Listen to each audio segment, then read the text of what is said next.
मैं देख पा रहा हूं कि प्रधानमंत्री पहुंच चुके हैं, काफिला पहुंच चुके हैं, जिसका जिक्र आपने किया था। रक्षा मंत्री वहां पर मौजूद हैं उनको रिसीव करने के लिए। प्रधानमंत्री के सिक्योरिटी पर्सनल हम देखा है कि वो सबसे पहले उतरे हैं। प्रधानमंत्री यहां पर उतरेंगे, फिर उसके बाद वॉर मेमोरियल में श्रद्धांजलि दी जाएगी। फिर यहीं से जैसा कि आपने बताया कि स्वर्णिम विजय वर्ष की, क्योंकि आज से शुरुआत हो रही है, 2021 में 50 साल पूरे हो जाएंगे और यहां से विजय यात्रा, विजय मशाल यात्रा जो है वो निकाली जाएगी। ये देखिए, इस वक्त हम प्रधानमंत्री को देख पा रहे हैं। मनीष, यहां से अगर आप तस्वीरें देख करके अगर हम हमारे दर्शकों को बता पाएं। 1971 देखिए, प्रधानमंत्री के आने से पहले वहां पर सबसे पहले सीडीएस जो हैं वो पहुंचे हुए थे। उसके बाद राजनाथ सिंह जो रक्षा मंत्री हैं, और ये दोनों वेलकम कर रहे हैं इस वक्त प्रधानमंत्री जिस तरीके से वहाँ पे आए हुए हैं। और उसके बाद प्रधानमंत्री वॉर मेमोरियल में उस कार्यक्रम में शामिल होंगे। वॉर मेमोरियल अपने आप में काफ़ी बड़ा है, क्योंकि यहाँ पर जो अब तक हमारे जो जवान हैं अलग अलग लड़ाइयों में शहीद हुए हैं, उनको प्रधानमंत्री याद करेंगे। पूरा देश इन जवानों को याद कर रहा है इस वक्त। और उसके बाद प्रधानमंत्री जो हम विजय यात्रा की बात कर रहे हैं, ज्योति 4 जो विजय ज्योति यात्रा है उसका वो शुभारंभ करेंगे। और ये चारों दिशाओं में जाएगी। ये थोड़ी देर में ये कार्यक्रम शुरू होने वाला है। वहाँ पर ये जो मशाल है वो रखी गई है, और ये जब चारों दिशाओं में जाएगी और जितने आर्मी के शिविर हैं उन शिविर में भी ये जाएगी। और जवान के साथ साथ पूरे देश में जिस जिस रास्ते से ये निकलेगी यात्रा, लोग इसमें शामिल होंगे और इस बात को लेकर के नमन भी करेंगे और गौरवान्वित भी होंगे कि किस तरीके से 1971 की लड़ाई हुई थी। और यही मैसेज प्रधानमंत्री लेकर के आए हैं। कुछ देर का ही प्रोग्राम है जी। बलों के ऐतिहासिक शौर्य और पराक्रम के तो सम्मान इस वक्त हम प्रधानमंत्री को देख पा रहे हैं। विजय मशाल देश के अलग अलग हिस्सों में 4 दिशाओं में जाएगी और हर छावनी क्षेत्र से गुजरेगी। इसमें आम जो भारतीय वो शामिल हो सकते हैं। और हमने इसका जिक्र पहले भी किया कि जरूरत है आज के इस वक्त में, इस हम जिसे कहते हैं कि एक व्यक्ति को, हर बच्चे को इस इतिहास का न केवल पता होना चाहिए बल्कि वो गर्व करे। गर्व इसलिए करे कि आप ऐसा सोच सकते हैं कि एक प्रोफेशनल आर्मी, एक दूसरी आर्मी जो कि अपने ही लोगों पर, वो किस तरीके की आर्मी रही होगी जो अपने ही लोगों पर जुल्म करती है। 3 लाख से ज्यादा महिलाओं का बलात्कार होता है और अपने ही देश, जो उसका अपना देश था, अपने ही देश के, क्योंकि वो बंगाली स्पीकिंग लोग थे, बंगाली बोलते थे, पाकिस्तान अपने ही देश के लोगों को ईस्ट पाकिस्तान जिसे कहा जाता था उन पर इतना जुल्म करता है। और फिर उसके बाद भारत को वो मदद की गुहार लगाते हैं। भारत न केवल उनकी मदद करता है बल्कि पाकिस्तान को केवल 11 दिन चले इस युद्ध में पाकिस्तान को घुटने टेकने पर मजबूर कर देता है। इस वक्त उन्हीं वीर जवानों को श्रद्धांजलि देते हुए प्रधानमंत्री Narendra Modi.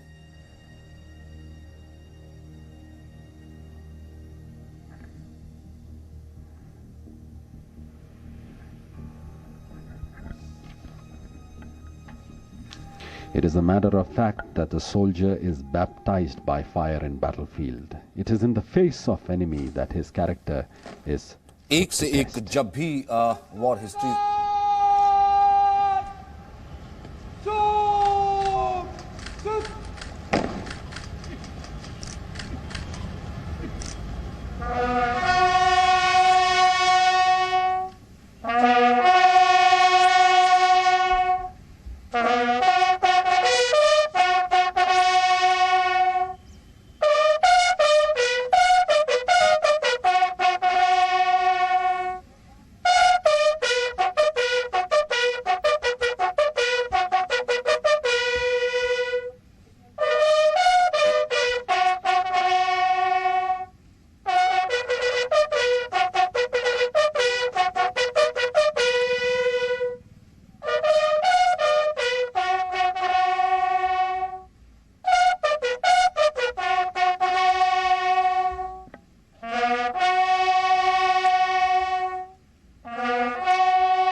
What a beautiful day it is. The Indian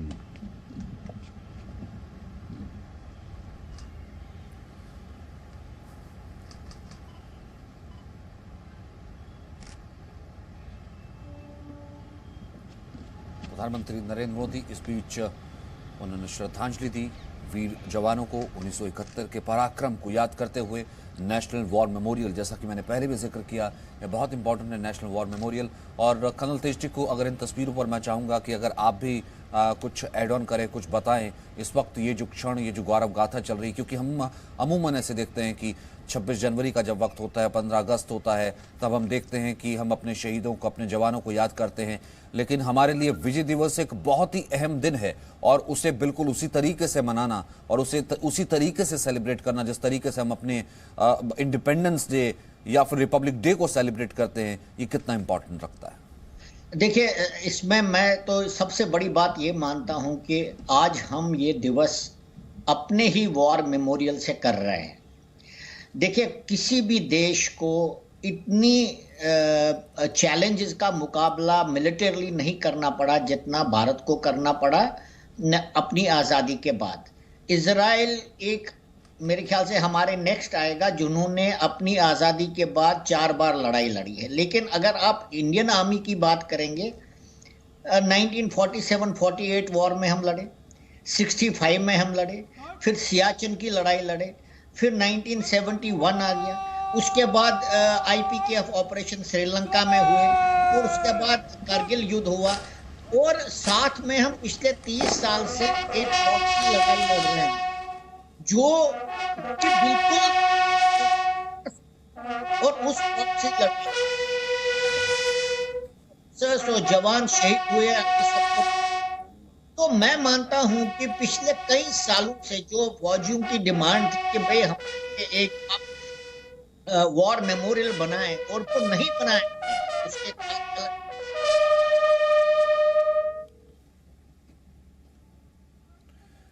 तो ये तस्वीरें महाविजय की स्वर्ण गाथा की तस्वीर एक बार फिर से आप देख रहे हैं, जिस वक्त श्रद्धांजलि दी गई 1971 की महाविजय की स्वर्ण गाथा को याद करते हुए। 1971 का वो पराक्रम जब पाकिस्तान को सबसे ज्यादा भारी वो पड़ा था। पाकिस्तान के 93,000 सैनिकों ने, पाकिस्तान की लगभग 1/3 सेना ने सरेंडर कर दिया था, अनकंडीशनल सरेंडर कर दिया था कि हमारे बस की बात नहीं। 11 दिन के अंदर पाकिस्तान के 2 टुकड़े कर दिए गए थे। इस वक्त हम वो देख रहे हैं, देखिए मशाल नजर आ रही है, 4 मशालें हैं क्योंकि इस विजय दिवस पर मशाल यात्रा की भी हो रही है। फ्लाई पास्ट भी इस वक्त नजर आ रहा है क्योंकि वायुसेना अपने तरीके से फ्लाई पास्ट करके उन जवानों को श्रद्धांजलि देती है। ये 4 मशाल इस वक्त, जिन मशालों को इसी ज्योति से जलाया जाएगा, फिर उसके बाद ये देखिए प्रधानमंत्री, इस वक्त हम ये तस्वीरें देख रहे हैं। मनीष, स्वर्णिम विजय मशाल को प्रज्वलित करते हुए माननीय प्रधानमंत्री, स्वर्णिम विजय मशाल, फ्लेम ऑफ ग्लोरी। मनीष, आवाज आ रही है आपको? से चारों जी सचिन भेजी जाएंगी। वॉर वेटरन्स, युद्ध के वयोवृद्ध विजेता। देखिए, इस वक्त यहाँ पर प्रधानमंत्री जिस तरीके से यहाँ पहुँचे हुए हैं नेशनल वॉर मेमोरियल पर, वहीं पर एयरफोर्स की तरफ से भी यहाँ पर पासिंग आउट परेड हो रही है। एक तरीके से यहाँ पर जो फाइटर जेट्स हैं वो हम देख रहे हैं कि, और इस वक्त हम एक और चीज देख रहे हैं कि उन मशालों को प्रज्वलित किया गया है मनीष, और वॉर वेटरन्स के हाथों से।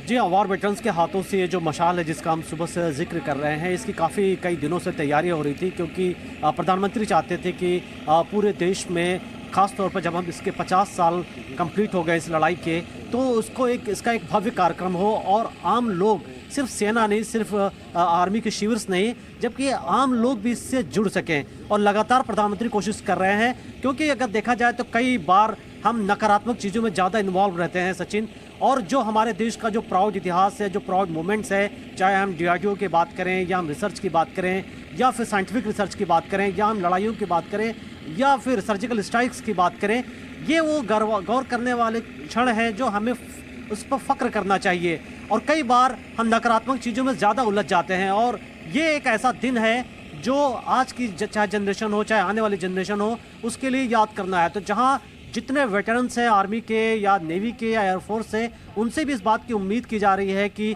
वो भी बढ़ चढ़ के इस कार्यक्रम में हिस्सा लें। जिन जिन शहरों में ये कार्यक्रम हो वहाँ ज़्यादा से ज़्यादा लोग पहुँचें, लोग परिवार के साथ जाएं और याद करें अपने जवानों को। और ये जवान लगातार जब भी देश के सामने इस तरीके से चुनौती आ रही है वो निपट रहे हैं। हमने देखा कि किस तरीके से गालवान में हमारे जवान शहीद हुए, और जब चीन ने धोखे से उनकी काफ़ी ज़्यादा संख्या में वो अचानक हमारे इलाकों में कब्जा करने आ गए और गुत्थम गुत्थे की लड़ाई हुई और जवानों ने एक तरीके से चीन को पस्त कर दिया। यही नहीं, हम देखते हैं लगातार, चाहे LOC की बात करें, हमारे जो सेना है वहाँ पर आतंकियों को से मुठभेड़ कर रही है, आतंकियों की घुसपैठ को रोकती है और कई बार ये पाकिस्तानी सेना धोखे से हमारे जवानों पर अटैक करते हैं। ये जो सिलसिला है लगातार जारी है और सेना के सामने अब आने वाले दिनों में भी इस तरीके से चुनौती बनी हुई है।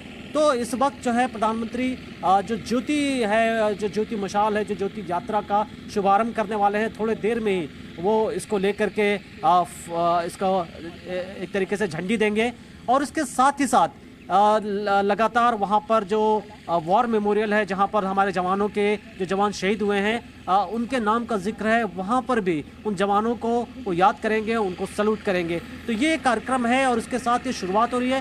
पूरे 1 साल का ये कार्यक्रम रखा गया है और 1 साल के बाद ये जो चारों जो ज्योति है, जो हम मशाल की बात कर रहे हैं, ये वापस इसी जगह वॉर मेमोरियल यानी दिल्ली पहुँचेगी और ये पूरी जो है ये यात्रा कंप्लीट होगी। लेकिन इस लड़ाई में हमें इस बात को भी याद रखना है कि सिर्फ भारतीय सेना ही नहीं, चाहे हम नेवी हो, चाहे हमारी एयरफोर्स हो या फिर BSF हो, जो हमारी पैरामिलिट्री फोर्स है, उनका भी बहुत बड़ा योगदान रहा, क्योंकि वो भी हमारे सेना के साथ जो 1971 की लड़ाई थी उसमें शामिल रहे। कराची में जिस तरीके से कराची के नेवल बेसिस में हमारी नेवी ने अटैक किया और जैसा हमारे एक्सपर्ट भी बता रहे थे कि किस तरीके से हमने पाकिस्तान की घेराबंदी की, तो ये एक संयुक्त जो है एक ऐसी स्ट्रेटजी थी जिसको बेहतर तरीके से बनाया गया और सभी ने एक अपना बड़ा रोल अदा किया। क्योंकि एक तरफ हम जहां पाकिस्तान के जो अत्याचार हो रहे थे पूर्वी पाकिस्तान में उस दौरान, उसको रोकने में लगे हुए थे। वहां पर जो कई विद्रोह वहां शुरू हुआ था पाकिस्तानी सेना के खिलाफ, हम उन विद्रोहियों को जो है वहां पर मदद भी कर रहे थे कि किस तरीके से वो मुकाबला करें, पाकिस्तानी सेना के जुल्म को किस तरीके से रोकें। और इसमें हमारी कई एजेंसियों ने भी एक बड़ी भूमिका निभाई, जो कभी उनका रोल शायद ही सामने आए, क्योंकि कई ऐसी चीज़ें होती हैं जो हम डिबेट नहीं करते। लेकिन जो लड़ाई थी ये किसी ने सोचा नहीं था कि इतने कम समय में हम इस लड़ाई को जीत जाएंगे, इतने कम समय में हम पाकिस्तान को दोनों फ्रंट पे हरा देंगे और इतनी बड़े पाकिस्तानी सेना को सरेंडर करना पड़ेगा। और जो ये सरेंडर की तस्वीरें हैं कि आज भी इस विजय यात्रा की औपचारिक शुरुआत करने के बाद, इस मशाल विजय यात्रा की शुरुआत औपचारिक करने के बाद प्रधानमंत्री इस वक्त वापस जाते हुए उन्होंने श्रद्धांजलि दी, विजय मशाल को प्रज्वलित किया। वॉर वेटरन्स के हाथों 4 विजय मशालों को हरी झंडी थी। फिर उसके बाद उन्हें उस मेमोरियल में जवानों की याद में कुछ लिखा, उन्हें श्रद्धांजलि दी। फिर उसके बाद इस वक्त युद्ध के वयोवृद्ध उन्हें सी ऑफ करते हुए रक्षा मंत्री और CDS हम इस वक्त ये तस्वीरें देख पा रहे हैं। मनीष, इस वक्त वापस जाते हुए प्रधानमंत्री, जी हाँ, प्रधानमंत्री वापस जा रहे हैं और उनका जो हम देख रहे हैं क्या रूट भी लग गया है। उनका 20-25 मिनट का कार्यक्रम था और इस वक्त जो है प्रधानमंत्री निकल रहे हैं और उनको सी ऑफ करने के लिए इस दौरान रक्षा मंत्री वहाँ पर हैं, CDS हैं और बाकी सेना के कई जो सीनियर जनरल्स रैंक के जो सैन्य कमांडर्स हैं वो भी वहाँ मौजूद हैं। और जिस तरीके से आपको बता रहे थे कि इसको लगातार कई दिनों से इसकी तैयारी हो रही थी, जो भारतीय सेना के से जुड़े जिस लड़ाई के तमाम जो पहलू हैं उसको लेकर के एक बड़ा कार्यक्रम रखा गया है। और हम थोड़ी देर में भी देखेंगे कि ये जो पूरी जो यात्रा निकलेगी, इसको जिस जगह से ले जाया जाएगा उसका भी लगातार कवरेज होगा और सेना लोगों को जो 1971 की लड़ाई के इतिहास हैं उसको बताएगी। तो हम इस वक्त प्रधानमंत्री निकल रहे हैं, हम देख रहे हैं। और अगर देखा जाए तो 1971 की जो लड़ाई हुई थी वो अपने आप में काफ़ी बड़ी लड़ाई थी, क्योंकि एक तरफ जहां पूर्वी पाकिस्तान में काफ़ी ज़्यादा मजबूत थी पाकिस्तानी सेना और वो इस बात को उम्मीद नहीं कर रही थी कि इस तरीके से भारतीय सेना एक बड़ी तैयारी कर रही है, अटैक करने वाली है। और जिस लेवल पर प्लानिंग हुई थी और जिस तरीके से ये बिल्कुल प्लान किया गया था कि अगर लड़ाई लंबी खींचेगी तो इसमें अमेरिका इन्वॉल्व हो जाएगा, इसमें चाइना इन्वॉल्व हो जाएगा और पाकिस्तानी सेना को और मदद की जाएगी और भारत के लिए काफ़ी ज़्यादा मुश्किल टाइम हो जाएगा। तो इस तरीके से प्लानिंग बनाई गई कि भारत अपनी जो पूर्वी पाकिस्तान में बांग्लादेश को आज़ाद कराते ही तुरंत युद्ध विराम कर देगा। और हम देखते हैं कि जैसे ही लड़ाई खत्म हुई तुरंत भारत ने युद्ध विराम का अनाउंस किया और कहा कि हम लड़ाई नहीं चाहते। क्योंकि हालांकि ये तो भारत की हमेशा, जिसे कहते हैं ना कि वसुधैव कुटुंबकम, जिसे कहते हैं कि हम कभी भी जो है ना केवल वॉर के लिए जाते हैं, ना हम पहले वॉर इंस्टिगेट करते हैं सामने वाला। लेकिन ये बहुत एक्यूट एग्जाम्पल है जीजी द्विवेदी साहब कि सामने वाला अगर छेड़ता है तो फिर हम छोड़ते नहीं, और ये इतिहास शुरू से रहा है, 71 से रहा है। और साथ ही साथ ये एक और एड ऑन करते हुए जो तस्वीरें जब मैं दिखा रहा हूं कि जब प्रधानमंत्री इस विजय मशाल यात्रा की शुरुआत करते हैं कि जब इसके 50 साल पूरे हों 2021 में, तो जन जन तक ये यात्रा पहुंचे, हर आम आदमी इसका हिस्सा बने। When you have a leadership जो उस पर प्राइड करती है, आपकी नेशनल सिक्योरिटी पर प्राइड करती है और आपकी सेना पर प्राइड करती है, कैसा लगता है सर? देखो सचिन, सबसे पहले तो मैं ये बताना चाहता हूं कि जब देश अपने वीरों को याद करता है और जब प्रधानमंत्री खुद श्रद्धांजलि देते हैं तो बहुत गौरव महसूस करते हैं, क्योंकि मैंने ये लड़ाई खुद लड़ी है। तो मैं आपको बताना चाहता हूँ, ये मैंने मेडल भी बांग्लादेश के पहना हुआ है, कि कितना हमें गौरव महसूस होता है। दूसरा बात आपने बताई, हमारे जो एक परंपरा है हमारी सेना की। देखो, जब बांग्लादेश में हम गए और जब हमने विजय हासिल की तो हमारा जो कॉन्डक्ट था बहुत एक प्रशंसनीय था, उदाहरणीय था कि पाकिस्तान फौज जो थी वो ऑक्यूपेशन फौज थी, और जब हम गए तो हमने अपने जो कैदियों को भी, जिनको बंदी बनाया, उनको इज्जत दी, बांग्लादेश के नागरिकों को इज्जत दी। और एक विजय के टाइम भी हमारे में एक बड़ा, क्या कहते हैं कि सेल्फ कंट्रोल था, हमारे में बड़ी एक ह्यूमिलिटी थी जो कि आम आप नहीं देख सकते हैं। और तीसरी बात जो बताना चाहता हूं कि देखो, जो लड़ाई वो हथियारों से लड़ी जाती है पर पराक्रम से जीती जाती है।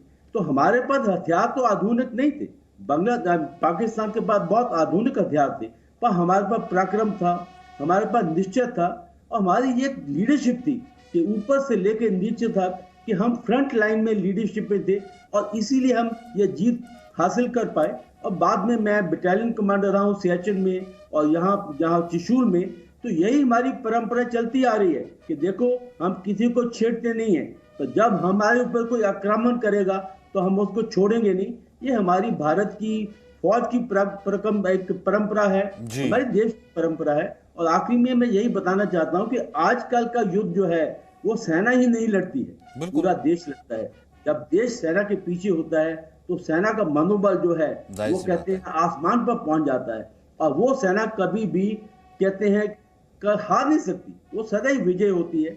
और ये हमारे एक देश की अभी परंपरा बनी है कि हम अपने वीरों को याद करते हैं, और हमारे जो लीडर हैं प्रधानमंत्री से लेकर नीचे तक, वो उनको श्रद्धांजलि देते हैं। ये एक बहुत ही अच्छी प्रशंसनीय परंपरा है। और मैं एज ए वेटरन और मेरे जो वेटरन भाई हैं बहुत गौरव महसूस करते हैं कि ये हमारा देश जो है हमारे साथ है, हमारी कुर्बानियां जो हैं उनको वो एक्नॉलेज करते हैं। और इस प्रकार मैं समझता हूं कि जो सेना का मनोबल है, ना केवल उनको याद करते हैं सर, उन पर गर्व करते हैं, उन पर गर्व करते हैं, उनको नमन करते हैं, उनको याद करते हैं, और उनको साथ ही साथ ये भी प्रॉमिस करते हैं कि ये कुर्बानियां व्यर्थ नहीं जाएंगी, ये कुर्बानियां देश हमेशा याद रखेगा।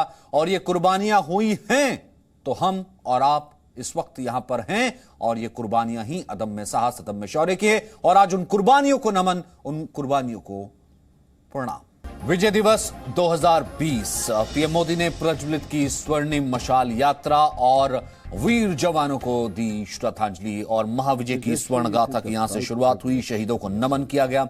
ये तस्वीरें आप देख रहे हैं 1971 के युद्ध में पाकिस्तान पर भारत के विजय की 50वीं वर्षगांठ के आयोजन की शुरुआत पर प्रधानमंत्री नरेंद्र मोदी ने, ये देखिए, नेशनल वॉर मेमोरियल पहुंचे, वो ऑनरेबल प्राइम मिनिस्टर शहीद जवानों को श्रद्धांजलि अर्पित की। या अमर जवान ज्योति से स्वर्णिम विजय मशाल को प्रज्वलित किया।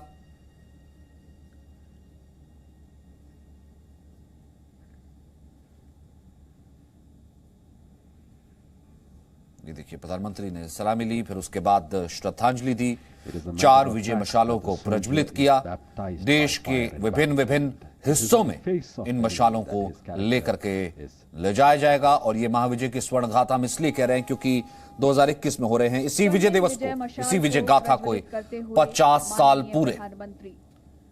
स्वर्णिम विजय मशाल, और ये स्वर्णिम विजय मशाल यात्रा यहाँ से चारों दिशाओं साल भर चलेगी। यहाँ से चारों दिशाओं में ये मशाल यात्रा निकलेगी, हर छावनी क्षेत्र से होते हुए, हर आर्मी हेडक्वार्टर से होते हुए, आर्मी बैरक से होते हुए, उसके बाद आम जनों के बीच में से, यानी कि हर एक व्यक्ति आम हासोआम इस मशाल यात्रा का हिस्सा बन सके। ये देखिए वॉर वेटरन मौजूद हैं जिन्होंने इस मशाल को पकड़ करके इस मशाल को प्रज्वलित किया। प्रधानमंत्री ने उसे प्रज्वलित करवाया, फिर उस मशाल को उन्होंने आगे थामा, वॉलंटियर्स को दिया और इस मशाल यात्रा की यहां से औपचारिक शुरुआत हो गई।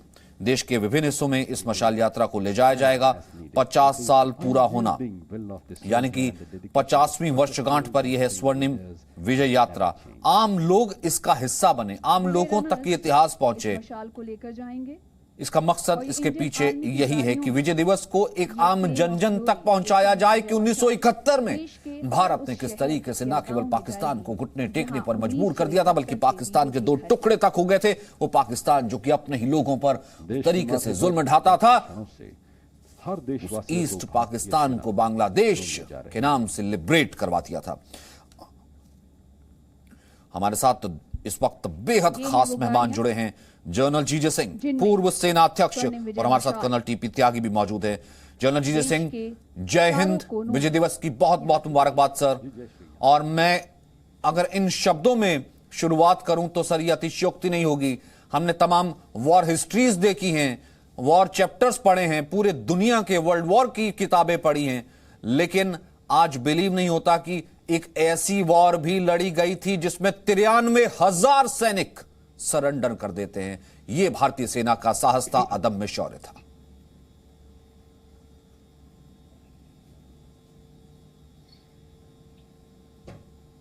जनरल सिंह।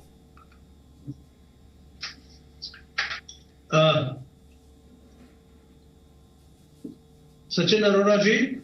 Yes sir. मुझे सबसे पहले आपके चैनल से पूरे हिंदुस्तानी फौजों और सशस्त्र दलों के जो भी शहीद हुए थे इस 1971 की महत्वपूर्ण युद्ध में, उनको श्रद्धांजलि पेश करता हूं और उनको सलाम करता हूं। और दूसरी बात कि हमारी फौजों ने और सशस्त्र दलों ने मिलकर जो ये ऐतिहासिक जीत प्राप्त की है, उसके लिए उनकी जितनी भी हम प्रशंसा करें वो कम रहेगी। ये दुनिया का एक वर्ल्ड वॉर 2 के बाद बहुत ऐतिहासिक युद्ध रहा है। और इसमें जैसे आप बता चुके हैं कि 93,000 पाकिस्तानी फौजी कैदी हमारे पास, उन्होंने हथियार अपने छोड़ दिए और सरेंडर किया। तो ये भी एक बहुत बड़ा लैंडमार्क है और इसे पाकिस्तान कभी भूल नहीं सकता और हिंदुस्तान हमेशा याद रखेगा कि हमारी फौजों ने किस बखूबा तरीके से, किस शानदार तरीके से, काबिल तारीफ तरीके से ये विजय प्राप्त की। सर, कितना इंपॉर्टेंट होता है जब इतना एक्सीलेंट, स्वर्णिम और गर्व करने वाला चैप्टर हमारी सेना में हो, हमारे देश में हो, और वो भी 71, जब हमारा देश अपने संसाधनों से, जब इतने संसाधन भी नहीं थे, उस चैप्टर को अपनी एक आने वाली जनरेशन को आगे देना इस यात्रा के माध्यम से, भले वो मशाल यात्रा हो, 1 साल पूरा हो, 50 साल पूरा हो रहे, हम एक तरह से इस लेगेसी को आगे दे रहे हैं ताकि एक एक जन को पता होना चाहिए कि हमारी सेना का इतिहास क्या रहा है। ये मैं समझता हूं कि आपके चैनल की ये एक बहुत खूबी है कि आप देश के हित में, देश के आगे बढ़ने के लिए जो हमारे नौजवान हैं उनको भी प्रेरणा देने के लिए आप जो प्रोग्राम करते हैं वो बहुत ही काबिल तारीफ है और उसके लिए आपको मैं धन्यवाद करता हूं। इन प्रोग्राम्स के साथ हमारे नौजवानों को बहुत प्रेरणा मिलती है, हिम्मत मिलती है, मोटिवेशन मिलती है और देश के लिए वो जी जान देने के लिए भी तैयार हो जाते हैं। और इसलिए मैं समझता हूं कि ये जो युद्ध हुआ था इसमें हमारे देश का नेतृत्व प्रधानमंत्री श्रीमती इंदिरा गांधी थी और हमारे तीनों सेनाओं के अध्यक्ष थे field marshal Manekshaw, air chief marshal Lal और एडमिरल नंदा। तो ये तीनों बड़े काबिल थे। जनरल एयर चीफ मार्शल और एडमिरल, और इन्होंने जो अपना योगदान किया उसका हम जितना भी तारीफ करें कम रहेगी। तीसरी बात बताना चाहता हूं कि इस युद्ध में जो योगदान बांग्लादेश के अवाम ने दिया और बांग्लादेश की मुक्ति बाहिनी ने दिया, वो भी बहुत प्रशंसनीय रहा। और मैंने कुछ पाकिस्तानी कैदियों से बातचीत की, इंटरोगेशन किया, और उन्होंने मुझे कहा कि सर आप जो है, आपकी फौज कामयाब हुई, आपको विजय मिली, वो उसका कारण था एक तो अवाम आपके साथ था, और दूसरा आपके लीडरशिप जो है फौज की और देश की अगर हमारे पास होती तो हमारी ऐसे शिकस्त ना होती। तो ये भी बहुत अच्छी चीज सुनने को मिली मुझे। मैं इस मौके पर आपको बता रहा हूं, आपके दर्शकों के साथ शेयर कर रहा हूं। सर लेकिन मानता वो फिर भी नहीं है। 71 में जब लगभग 71 में उसकी तो सेना को घुटने टेक दिए, वो तो अब भी उसी राह पर चलता है। पाकिस्तान एक देश, मेरे हिसाब से जो मैंने अपनी पहली पुस्तक में लिखा है अ सोल्जर्स जनरल, कि इन्होंने अपना बर्बादी का बटन दबा दिया है और वो इनको इम्प्लोड करेगा। मतलब इम्प्लोड का मतलब अंदर से वो बर्बाद हो जाएगा। तो एक देश की जगह वो शायद 3-4 देशों में टूट सकता है अगर उनकी जनता, उनकी आवाम, उनके सिविलियन लीडर्स देश की हित में इस जो बॉम्ब फटने वाला है उसके फ्यूज को अगर वो काट ना दें तो ये देश बर्बाद हो जाएगा। अब इनकी नीतियां ऐसी हैं जिससे कि ये आगे बढ़ ही नहीं सकते हैं, और ये अभी कश्मीर की बात करते रहते हैं, लेकिन आवाम कहती है कश्मीर को आप भूल जाइए, बांग्लादेश हमारे देश से हट गया, अलग हो गया, और अभी बलूचिस्तान, सिंध, बाकी प्रदेश हैं जो उनको भी हम अगर नहीं संभाल पाए तो वो भी शायद चले जाएंगे। तो इसलिए कश्मीर को भूल जाओ और जो बचा हुआ पाकिस्तान है उसको तो ठीक तरह से गवर्नेंस दो। अब ये उनके जो लीडर्स हैं जिसके पीछे, सबके पीछे आप जानते हैं पाकिस्तान में प्राइम मिनिस्टर का नाम का होता है, फौज और आईएसआई उसको कंट्रोल करती है। तो इसलिए अगर वो नहीं समझेंगे तो ये देश का कोई फ्यूचर नहीं है और बर्बादी के रास्ते पे चलता जा रहा है। सर मैं एक चीज और आपसे जानना चाहूंगा, यहां पे सेना कंपलसरी नहीं है इस देश में। इस देश में कुछ भी फोर्स नहीं किया जाता। यहां तो मतलब इतनी ज्यादा डेमोक्रेसी है कि लोग सेना पर भी सवाल उठा देते हैं। फिर भी what really makes you going, what really makes this, जैसे कहते हैं कि अभूतपूर्व आर्मी को क्या मोटिवेट करता है सर कि हिंद की सेना 71 में जब ऐसा पराक्रम दिखाती, अब भी वैसे ही खड़ी है, गलवान हो जाता है, क्या है मोटिवेशन? ये मैं समझता हूं सचिन, हमारे देश में आप देखिए आज प्रधानमंत्री वॉर मेमोरियल पे गए, वहां पर श्रद्धांजलि पेश की। हालांकि ये युद्ध हुआ था 1971 में, लेकिन कोई राजनीति की खेल नहीं खेली गई। देश की फौजों ने जो विजय प्राप्त की उसको सब सलाम करते हैं, और हमारा देश में एक काबिल लीडरशिप है, बहुत ही देश के आगे बढ़ने के लिए योगदान दे रही है। और प्रधानमंत्री मोदी जो हैं वो दुनिया के आज के दिन माने हुए लीडर हैं। उन्होंने हर पहलू में, हर दिशा में अपना योगदान दिया है, और वो खास तौर पे हर चीज को मॉनिटर करते हैं कि भाई कितनी तरक्की हुई, कितना काम हुआ, कितना नहीं हुआ, और किस तरह से हम और अच्छा कर सकते हैं। तो हमारा देश जो है एक उभरता हुआ सुपर पावर है, और ऐसी लीडरशिप के साथ हम दिन दुगनी रात चौगनी तरक्की करते रहेंगे और अपना नाम दुनिया में सबसे ऊंचा ले जाएंगे। और कितना फर्क पड़ता है सर इन सब चीजों से? हालांकि ये कस्टमरी होती है, लेकिन एक आम लोगों का एक कनेक्ट करवाना, भले इस मशाल यात्रा से कि 4 दिशाओं में 4 मशाल जाएंगी, 1 साल तक यात्रा चलेगी और 71 की याद करवाई जाएगी, फिर उसके बाद नेक्स्ट ईयर जब 50 ईयर्स हो रहे हैं, फिर यहीं पर इसका अमलगमेशन होगा, यहीं पर इकट्ठा हो जाएगी, ताकि आम लोगों तक 1 साल तक इसे पहुंचाया जाए। कितना फर्क पड़ता है सर, भले ये कस्टमरी हो? मैं समझता हूं आप बिल्कुल सही कह रहे हैं, और इसको पूरे देश में ऐसा प्रोग्राम होना चाहिए जिससे कि पूरे देशवासियों को फिर से याद आ जाए कि हमारी फौजों ने, हमारे देश ने, क्योंकि ये सिर्फ फौजों की विजय नहीं थी, पूरा देश बीच में शामिल होता है। It is comprehensive national power. उसमें हमारी पुलिस फोर्सेस, हमारे ब्यूरोक्रेसी, हमारे सिविल सर्वेंट्स, ये सब बीच में आते हैं, सबका योगदान होता है। और हमें याद है जिन्होंने 71 की लड़ाई में देखा था वातावरण, किस तरह से पूरे देश में जोश आया था, और वही तरीके से हम एकजुट होकर काम करें तो बेहतर रहेगा।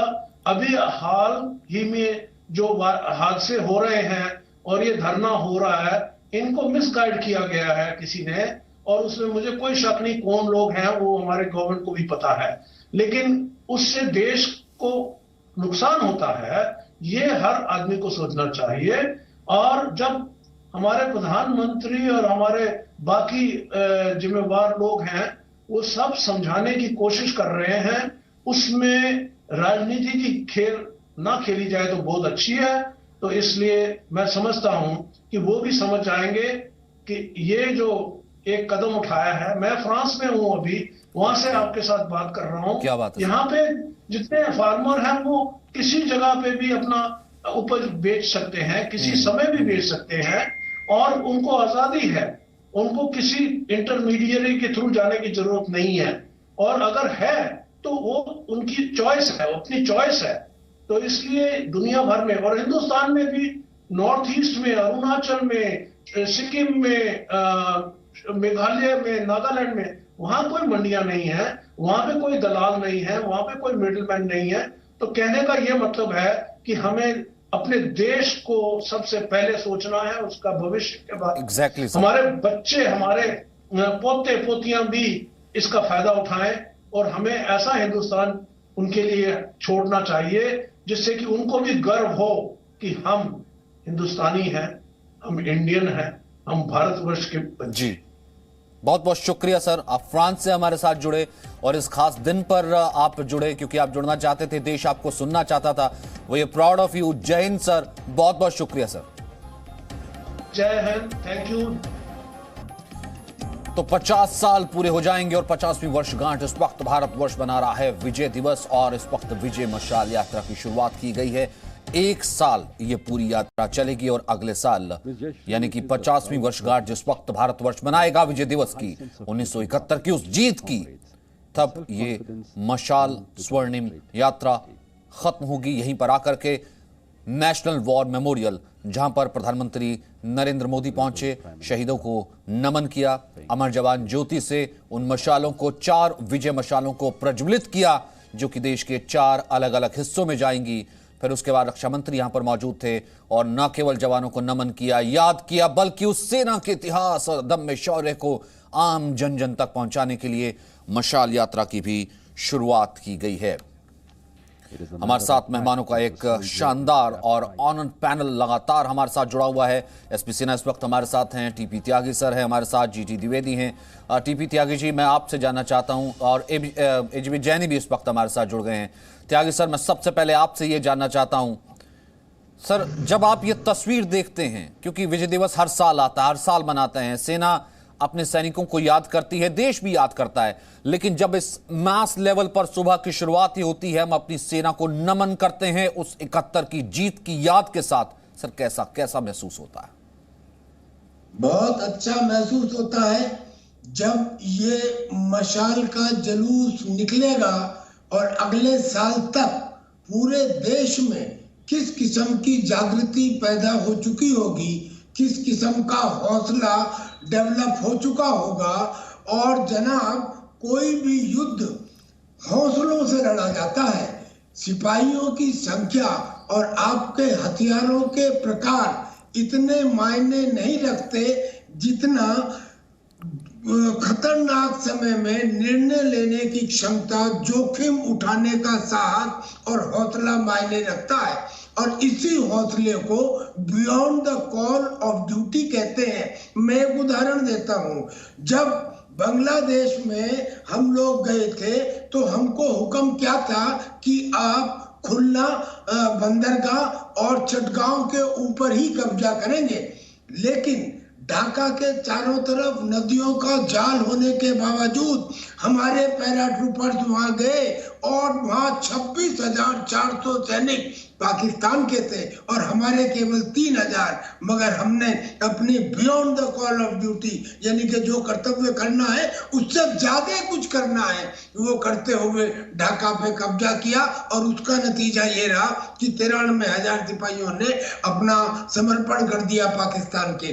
अब ये जो एक दास्तां जब हिंदुस्तान के युवा के पास पहुंचेगी, कल्पना कीजिए कि इसी तारीख को अगले साल 2021 में हिंदुस्तान के युवा में किस कदर का जोश भर चुका होगा, उसकी भुजाएं फड़फड़ा रही होगी। आज की तारीख में भी हिंदुस्तान के अंदर जो सिपाही जाता है वो चाइना की तरह जबरदस्ती नहीं बुलाया जाता, बिल्कुल, बिल्कुल। वो अपनी मर्जी से जाता है। और अगर कोई ये समझे कि हमको देश के नेताओं से प्रेरणा मिलती है, गलत है। हमको जो प्रेरणा मिलती है वो अपने माँ बाप और संस्कृति से मिलती है, जो हमें सिखाती है कि देश के लिए जान देना। ये भी तो जैनी सर, ये भी तो एक धर्म युद्ध ही था ना। मतलब ऐसा तो है नहीं कि बाकी जगहों पर जितने वॉर एग्जाम्पल मिलते हैं वो मिलते हैं कि एक देश ने दूसरे देश पर हमला किया या एक देश ने दूसरे देश को सबक सिखाया। एक देश जिसका मिस एडवेंचर शुरुआत ही 48 से हो गया था, वो देश अपने ही देशवासियों पर जुल्म कर रहा है। 3 लाख महिलाओं को रेप का शिकार उसकी सेना कर देती है। और वो देश जब कहता है कि भाई होने के नाते जो हमारे देश से अलग हुआ था कि हमारी मदद कर दीजिए, भारत न केवल उनकी मदद करता है बल्कि उनको एक आजाद अलग मुल्क दे करके लिबरेट भी कराता है। ये भी एक ऐतिहासिक क्षण है। सचिन भाई देखिए, हमने तो 1971 की लड़ाई बांग्लादेश में ढाका तक जाकर लड़ी है। इसलिए मैं आपसे पूरी बात से सहमत हूं कि ये एक धर्म युद्ध था, धर्म युद्ध। क्योंकि वहां से अत्याचार जो किया, इलेक्शन के बाद में जब मुजीबुर रहमान जब इलेक्ट हुए और प्राइम मिनिस्टर बनने की नौबत आई, तो वेस्ट पाकिस्तान के जो हुकूमत थी उन्होंने ईस्ट पाकिस्तान में ऐसे ऐसे अत्याचार किए हैं जो मैं अपने मुंह से वर्णन नहीं कर सकता हूं, क्योंकि मेरी खुद की आंखों ने वो देखा है। इसलिए जब वो 10 लाख से ज्यादा शरणार्थी हमारे देश में आ गए तो एक सोशो इकोनॉमिक प्रॉब्लम पड़ गई और हमको एक इंसानियत का एक माहौल पैदा हो गया, एक इंसानियत का चैलेंज पैदा हो गया, जो कि तब की सरकार ने जो है वो हमला करने का फैसला लिया और बांग्लादेश को, ये ईस्ट पाकिस्तान को तोड़कर अलग ईस्ट पाकिस्तान को तोड़कर बांग्लादेश बनाया गया। और आज के दिन में उन बहादुर सिपाहियों का, उन बहादुर फौजियों का जिन्होंने देश के लिए, जैसे त्यागी साहब ने बोला, beyond the call of duty, duty से भी आगे जाकर 10 कदम अपने जान की आहुति दी, उनको मैं सलाम करता हूँ, सल्यूट करता हूँ, उनको मैं आज श्रद्धांजलि अर्पित करता हूँ।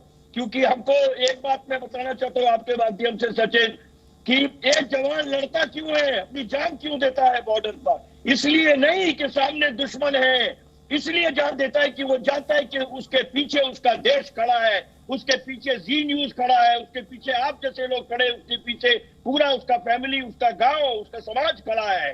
इसलिए वो जान देता है अपने देश वालों वासियों के लिए। और आज जो हम ये सब प्रोग्राम कर रहे हैं, ये एक सिंबल है दिखाने के लिए कि हम अपने जवानों के साथ हैं। मेरे साथ हमेशा रहते हैं और हमारी तो ये कोशिश होती है, हम 26 जनवरी हो, 15 अगस्त हो, कि देश हित सर्वप्रथम, राष्ट्रवाद सर्वप्रथम। और सिन्हा साहब तभी हम कहते हैं ना कि आप जैसे लोग हैं तो हम हैं, हमारे देश का जवान है तो हम हैं। वो सरहदों पर खड़ा है, वो गलवान में खड़ा है, वो वहां लद्दाख में खड़ा है, वो एलओसी में खड़ा है, वो वहां पर खड़ा है तो हम हैं। ये नहीं कि हम हैं तो वो है। तो जज्बा यही होना चाहिए। SP Sinha sir. देखो सचिन, मैं ये कहना चाहता हूं कि एक फौजी, एक सैनिक को पैसा नहीं चाहिए, उसको चाहिए इज्जत और इकबाल, उसको सम्मान चाहिए। हम लोग अपनी इच्छा से राष्ट्र सेवा में भारतीय सेना को ज्वाइन करते हैं, और जब आदमी ज्वाइन करता है, चाहे सैनिक स्कूल से जाए, एनडीए से जाए, शॉर्ट सर्विस से जाए, ये मान के चलता है कि एक दिन यमराज का कॉल आएगा, हमको भारत माता के सेवा में जान न्यौछावर करने की जरूरत पड़ेगी, ये सोच के चलता है। इसके लिए मानसिक रूप से वो तैयार रहता है। तो हम, लेकिन जब ये इतना बड़ा बलिदान देश के प्रधानमंत्री और देश याद करता है, और ऐसे मसाल का जो जुलूस निकल रहा है 1 साल चलेगा, ये बहुत ही बड़ा साहस देता है सेना को। सेना को लगता है कि हमारा जो बलिदान है वो व्यर्थ नहीं किया है, देश कृतज्ञ है, देश हमें याद करता है। हमें सिर्फ यही चाहिए, इज्जत और इकबाल, और हमें किसी चीज की जरूरत नहीं है। हमको बाकी लोग के पैसे के कोई मतलब नहीं है, हमको मतलब है हमें सम्मान मिले, और ये सबसे बड़ा उपहार है। गीता ठीक है सर, कुछ आपका टेक्निकल प्रॉब्लम आई है, इसी चीज को द्विवेदी साहब अगर आप कंटिन्यू कर सके, इसी जज्बे को कि कुछ फोर्स नहीं है फिर भी हिंद की सेना में ऐसा जज्बा 71 की हम उस शौर्य को याद करते हैं कि जज्बे से जंग अगर जीती जा सकती है आधुनिक हथियारों को पीछे करके, तो इससे बड़ा एग्जाम्पल मॉडर्न वॉरफेयर हिस्ट्री में हो नहीं सकता। बिल्कुल सचिन, ये जो बांग्लादेश की जीत थी ये ऐतिहासिक जीत थी, और मुझे बड़ा गौरव है कि मैं इस इतिहास में शामिल था। As a platoon commander 14 Jat में बांग्लादेश में लड़ा। देखो, 2-3 बातें हमें बहुत ध्यान में रखनी चाहिए। सबसे पहले, जो हमारा देश है ये सिद्धांतों पर चलता है, और हमारी एक परंपरा है कि हम किसी के छेड़छाड़ नहीं करते हैं, पर अगर हमसे कोई सहायता मांगता है या हमसे कोई जासूसी करता है तो हम उसको कभी छोड़ते नहीं। तो ये बांग्लादेश की जीत थी, ये ऐतिहासिक जीत थी, क्योंकि इसमें देश पाकिस्तान के 2 टुकड़े हुए, और उनकी जो थ्योरी थी 2 नेशन थ्योरी, वो बिल्कुल नाकाम, निष्फल हो गई। और इसमें क्या है कि हम एक मदद करने गए एक देश की जिस पे इतना जुल्म हो रहा था, और जुल्म मैंने अपनी आंखों से देखा कि 30 लाख लोगों का नरसंहार किया गया, 3 लाख औरतों का रेप किया गया, बलात्कार किया गया। और ये कौन कर रहा था? पाकिस्तान की सेना कर रही थी, जिसके लीडर थे यहिया खान, टिक्का खान, नियाजी। तो ये उन्होंने अपने देशवासियों पर किया, और भारत सहायता करने के लिए गया। ये जीत जो थी ये एक धर्म युद्ध था, क्योंकि हम सिद्धांतों पर लड़े, हम एक इंसानियत पर लड़े। और दूसरा जो है कि जब युद्ध होता है वो हथियारों से तो लड़ा जाता है, बिल्कुल, पर वो हिम्मत से, पराक्रम से, लीडरशिप से जीता जाता है। जबकि पाकिस्तान के पास हमसे अच्छे हथियार थे, पर हमारा पराक्रम था, हमारा शौर्य था, क्योंकि हम अपने देश के लिए लड़ रहे थे। और यही मैं बताना चाहता हूँ, मैं चीन में भी डिफेंस अटैची रह चुका हूँ। जो चीन की फौज है वो कम्युनिस्ट पार्टी की फौज है, वो उनके देश की फौज नहीं है। तो इसलिए उनका जो दिल है वो पार्टी के अंदर है। तो कि जब गलवान में उन्होंने कोशिश की, जब गलवान में पीछे से वार करने की, रॉड के साथ, कीलों भरी रॉड के साथ और पत्थरों के साथ वार करने की कोशिश की, तो भारतीय सेना जो निहत्ती सेना थी, वो जो जवान वहां पर मौजूद थे, उन्होंने किस तरीके से पटकनी देकर के 50 से ज्यादा चीनी सैनिकों को मौत के घाट उतार दिया था। ये उस शौर्य को दिखाता है जो कि सदियों से हमेशा से भारतीय सेना की न केवल ताकत बल्कि ऑर्नामेंट रहा है। और उसी जज्बे को हमारा ये सलाम महाविजय की विजय गाथा। बहुत बहुत शुक्रिया आप सभी का मेरे साथ जुड़ने के लिए। इससे बेहतरीन सुबह हो नहीं सकती थी सर, जब सेना के अदम्य शौर्य और साहस के साथ हमने सुबह की शुरुआत की। Presenting V News app, available on Google Play and App Store. Download it now.